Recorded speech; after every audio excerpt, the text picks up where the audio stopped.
YTN 라디오 생생경제. 오늘 가장 뜨거운 경제 뉴스를 제일 생생하게 전해드리는 시간입니다. 지난해 7월부터 주 52시간제가 단계적으로 시행되고 있죠. 300인 이상 기업과 공공기관은 이미 시작했고요. 내년에 50인에서 299인 중소기업도 시행됩니다. 중소기업은 여러 가지 이유로 난색을 표하고 있는 상황이고요. 그래서 노사정이 탄력근로제 법안을 내놓았고 정기 국회 기간 동안의 통과를 기다리고 있습니다. 고용노동부는 오늘 만약 이 법안이 통과되지 않을 경우에 대한 보완책을 선제적으로 내놓았는데요. 노동정책 전문가의 평가를 좀 들어보죠. 고려대 산업노동정책연구소 김성희 소장 나오셨어요. 소장님 안녕하세요. 예, 안녕하십니까. 자, 제가 앞서 말씀드린 대로 탄력근로제 법안이 국회에 제출된 상황입니다. 먼저 이 탄력근로제 법안의 주요 내용을 좀 요약해 주시죠. 예, 탄력근로제는 어떤 때는 좀 일이 많을 때는 길게 하다가 일이 적을 때 적게 하는 시기적 변동성에 대처할 수 있는 그런 제도로 만들어져 있죠. 그래서 2주는 그냥 하면 되고 3개월까지는 노사 합의로 실행하게 돼 있습니다. 그런데 그것을 그 노사 합의로 할 수 있는 기간을 계절적 변동에 좀 더 넓게 대처할 수 있게 하기 위해서 6개월까지 연장하자. 네. 이런 논의가 이제 경사노위 소위에서 합의가 됐었고요. 그걸 국회에서 입법하려고 하는데 여당하고 야당하고 입장이 좀 달라서 야당은 자유한국당이죠. 1년으로 연장하고 다른 제도도 더 손보자 이렇게 얘기하는데 네. 이것도 간신히 여야 경사노위에 합의된 거라서 여당 입장에서는 더 이상은 내줄 수 없다 이래서 국회 통과가 난항을 빚고 있습니다. 주 52시간 제도가 통과되면 말 그대로 탄력적으로 일을 할 수가 없어지는데 일의 업종상 혹은 계절적 특성상 여러 가지 이유로 일을 좀 연장해야 하는 경우들이 생기니 이 경우를 법적으로 보장해 주자. 이게 탄력근로제의 주요 내용이에요. 그렇죠? 예. 자, 그런데 이 통과가 쉽지 않고 지금 국회에 계류 중인 상황입니다.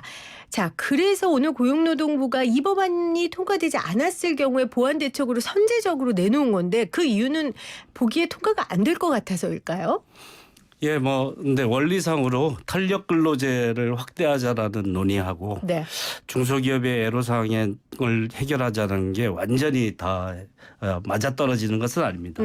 중소기업이 탄력제 확대도 필요하지만 언제 느렸으면 언제 줄여야 하는 제도라서 중소기업들은 이제 예측 가능한 그 노동시간 단축을 하는 거거든요. 탄력제는 네. 예측 불가능한 원청의 요구라든가 갑자기 물량이 증대하는데 인원은 없다든가 이런 경우에 대처하기 위해서 52시간제보다 길게 할 수 있는 그런 예외 조치를 더 만들어줬으면 하는 그런 바람에 부응하기 위해서 특별 연장근로 확대라든가 52시간 이상 해도 처벌받지 않는 네. 계도 기간을 연장한다 이런 조치를 오늘 발표를 한 거죠. 그래서 여야 논란을 비껴가면서도 중소기업의 애로사항을 해소하겠다라는 그런 취지를 이번에 발표한 거다 이렇게 봅니다. 그 단순히 탄력근로제가 통과 안 됐을 경우에 어떻게 해야 되는지만 담고 있는 게 아니라 중소기업이 요구했던 여러 가지 사안들도 감안해서 고용노동부가 이제 새로운 대안을 내놓았다는 말씀이신 거죠. 예.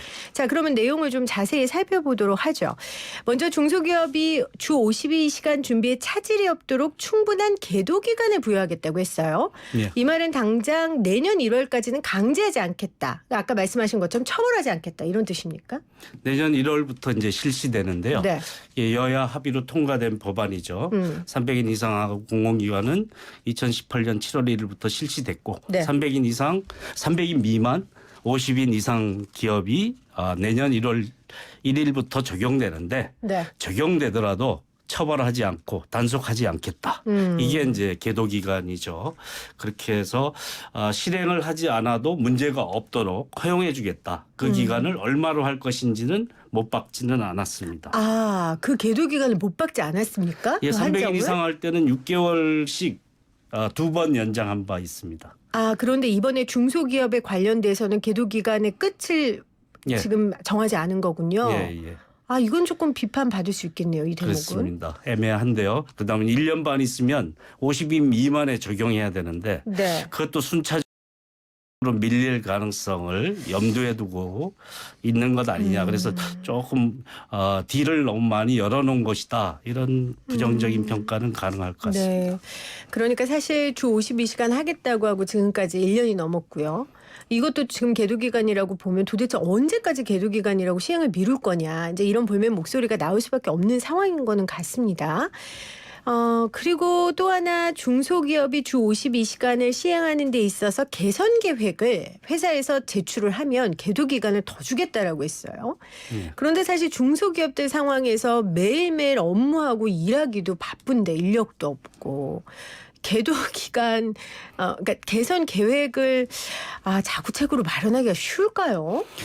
이게 이제 노동시간 단축할 때 이제 기업 규모별로 단계적으로 하는데 네. 기업 규모가 작은 기업이라도 기업 규모가 큰 기업, 대기업이 할 때 앞당겨서 하면 더 지원 제도를 더 많이 제공해 주는 이런 제도를 흉내낸 것인데요. 그런 건데 이제 이걸 처벌을 하지 않는 문제에 있어서 이걸 한다라는 게 실질적인 의미가 있겠느냐 하는 그런 문제는 있습니다. 얼마나 더 주겠다라는 건지도 분명치가 않고요. 이미 제도가 갖춰져 있습니다. 노동시간 단축해서 고용 창출하거나 고용을 유지하거나 하는 기업에게 지원금을 주는 제도가 이미 있는데요. 네. 그걸 더 주겠다라는 건지 말겠다라는 건지 분명한 표현도 없어서 그게 이제 뭐 공연불인지 뭐 그냥 공치사에 불과한 얘기인지 구체적인 내용이 나오면 조금 혼란이 있을 수도 있겠다 이런 생각이 듭니다. 저희도 이제갑 고용노동부 장관과 생생 인터뷰에서 초대석으로 모시고 인터뷰를 했었는데 주 52시간에 대한 고민을 얼마나 많이 하시겠어요. 방향성은 맞기 때문에 고민을 많이 하는 과정 가운데 이제 여러 가지 대안들을 내놓고 있는데 오늘도 장관 기자회견 하는 거 보니까 절박함은 느껴지더라고요. 그런데 이제 여러 사람들의 의견을 조율하다 보니까 진짜 공연불로 그칠 수도 있는 대안들이 좀 내놓은 것 같아서 좀 아쉬운 면이 있습니다. 가장 큰 문제는 진짜 이건 것 같아요. 특별 연장 근로 부분이에요. 그러니까 특별 연장 근로 인가 사유를 확대하겠다고 했는데 원래는 특별 연장이 가능한 사유는 어떤 겁니까? 지금 뭐 돼지 열병 이거 같은 전염병 사태가 발생하면 그런 일에 종사하는 사람들은 시간 제한 없이 근무해야 되지 않습니까? 그다음에 뭐 예를 들어 이런 자연재난도 있죠. 풍수해나 이런 경우에 투입되는 공무원들 같은 경우에 시간 제한을 둘 수가 없기 때문에 자연재난과 이에 준하는 사회적 재난 우리나라 뭐 통신망에 화재가 나서 사실 난리가 난 적 있죠. 거기에 투입되는 사람들 같은 경우에 이런 자연재난과 사회재난에 준하는 사태에 대해서 시간 제한을 유예하는 그가 시간 제한을 두지 않는 제도인데요. 그랬었는데 이거를 일시적인 물량이 급증한 경우에도 적용하겠다. 이렇게 얘기를 하는데 일시적인 물량 급증은 수시로 발생할 수 있습니다. 그런데 그런 것이 자연재난, 사회재난에 준하는 제도로 적용될 수 있느냐 하는 것이고요. 정말 예측 불가능한 갑작스러운 재난과 같은 사태로 급증한 경우를 예시할 수 있겠느냐. 그걸 판별할 수 있겠느냐인데 엄격하게 판별하지 않아서 그냥 장시간 노동을 광범위하게 인정해 주는 제도로 악용되는 것 아니냐 하는 우려가 크죠. 근데 제도를 악용하는 사람들은 늘 있고요. 명과 암은 늘 있으니까 그런 원칙적인 그 의무는 제기한다기보다는 상황별로 우리가 좀 구체적으로 살펴봐야 될 것 같아요. 그래야 올바른 비판이 될 수 있을 것 같은데 예를 들면 아주 단순하게 여름에 아이스크림 장수들은 바쁘잖아요.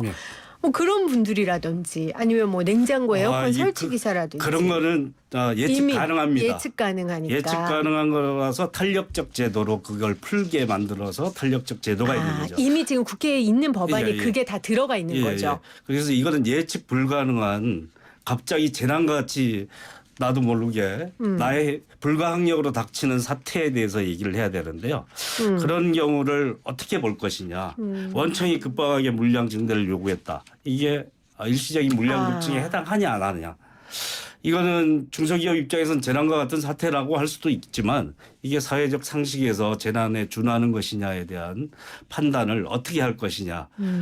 이 경계가 모호하다라는 것입니다. 그 경계에 대한 얘기는 노동부가 이번에 밝히지 않았습니까? 아마 제가 알기로는 기준을 가지고 있는 것 같던데 뭐 몇 번 해야 하고 이런 게 없습니까? 그냥 애매하게 그렇게 얘기만 해놨습니까? 아주 명확하지는 않습니다. 그런데 그런 애로사항에 대한 열거는 돼 있는데요. 네. 원청이 갑작스럽게 우리 준비가 안 돼 있는데 물량을 증대를 요구했다. 이런 경우를 예시한다든가는 했는데 그게 특별 연장 근로에 해당한다는 명확한 표현은 하지 않았습니다. 제가 고용노동부에서 좀 보도자료를 좀 보면 그러니까 현행 근로기준법 제53조 제4항에 따라 특별한 사정이 있으면 고용노동부 장관 인가와 근로자 동의를 받아 특별 연장 근로를 할 수 있다. 그리고 일시적인 업무량 급증과 같은 경영상 사유에 대해서도 특별 연장 근로를 활용할 수 있도록 최대한 확대하겠다라고 얘기를 하고 있어요. 근데 이 경영상 사유라는 게 노동자 입장에서는 굉장히 불리할 수 있다는 거죠. 그렇죠. 광범위하게 너무 막연하게 해석될 여지가 있어서 법의 엄격성 요건 또 정부가 조치를 취하려면 엄격해야 되지 않습니까? 네. 명확해야 되는데 그 요건에 위배될 가능성이 있고 법안 개정이 아니지 않습니까? 네. 행정조치로 하는 건데 이게 특별 연장 근로제도가 법에 규정돼 있는 법을 그 법의 위임 범위를 넘어서서 과도한 행정 해석이다. 행정 조치다라고. 그러니까 법에 의미가 없다는 거죠. 위법이다 판정될 가능성도 높습니다. 이 자체는 위법이다라고. 일시적인 그러니까 경영상의 애로를 해소하기 위해서 특별 연장 근로 제도를 적용한다라는 거는 논리적으로 안 맞아 떨어진다. 이렇게 좀 더 명확하게 하려면 예측 불가능한 재난과 같이 닥치는 불가항력적인 물량의 급증 이렇게 규정을 해야 되는데. 그렇죠. 그게 그리고 경영상 사유라는 건 사실 주체가 경영자인 느낌이잖아요. 경영자의 판단, 경영상의 이유. 그러니까 근로자의 판단과 근로자의 이유가 아닌. 그래서 그런 쪽에 있어서 좀 많이 아쉽다라고 교수님께서 판단을 해 주셨습니다. 또 어떤 중소기업에 예외를 줄 것인가 이걸 선별하는 기준을 마련하는 것도 굉장히 만만치 않을 것 같아요. 뭐 영세하고 다양한 중소기업 특성을 이걸 어떻게 구별해서 판단할 수 있을까 하는 의문도 드는데요. 예, 그렇습니다.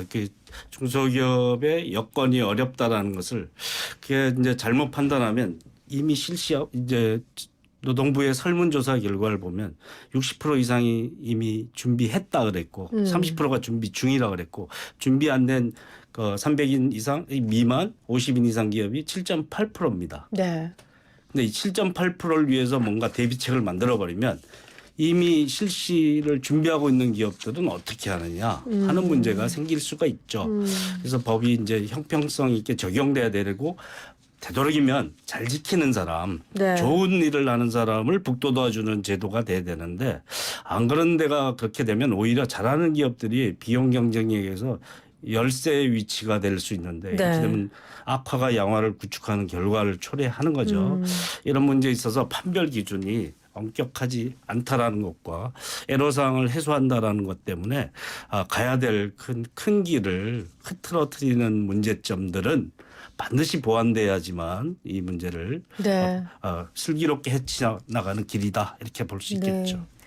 그 중기부의 박영선 장관도 얼마 전에 주 52시간제도 국회에서 통과한 거 조금 후회가 된다. 뭐 이런 발언을 하기도 했어요. 그러니까 중소기업의 이야기를 듣고 하는 사람들은 중소기업의 어려움을 너무 잘 절실히 절절히 이해하니까 이런 이야기가 나온 것 같은데 어쨌건 오늘 고용노동부의 대안에 대해서 중소기업계는 일단 중소기업의 어려움의 일부만 반영했다. 그래도 숨통은 트인다라고 했거든요.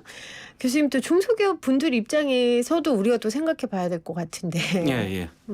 중소기업이 이제 우리나라 계속 52시간 이상 장시간 할 수밖에 없는 원하청 구조에서 불리한 위치에서 의뢰 위치에서 항상 대처해야 되는 그런 문제와 인력을 뽑기에는 그러면 이 적정 이윤을 확보할 수 없는 문제가 생기고 네.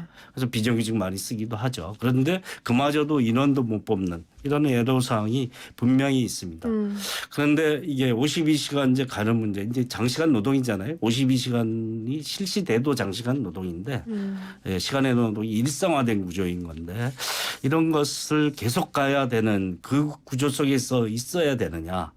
이 문제를 털어가면서 좀 더 비용 경쟁이 아니라 품질 경쟁, 부가가치 경쟁을 할 수 있는 구도로 유도하는 방향 가지고 다른 보완책을 써야 되는 것 아닌가 하는 그래서 그런 기업들이 혁신하고 생존할 수 있는 다른 기반은 복도도 주되 이런 보편적인 기준은 같이 적용되는 게 그 중소기업을 위해서도 바람직할 수 있습니다. 왜냐하면 이렇게 가면 중소기업이 인력난이라 그랬는데 사람을 못 뽑는다 그랬는데 더 뽑기 힘들어집니다. 악순환이 반복된다. 중소기업이 경쟁할 수 없니. 예, 악순환의 틀에서 벗어날 수 있는 그 어떤 계기는 반드시 네. 있어야 된다라는 점은 꼭 명심할 필요는 있다고 봅니다.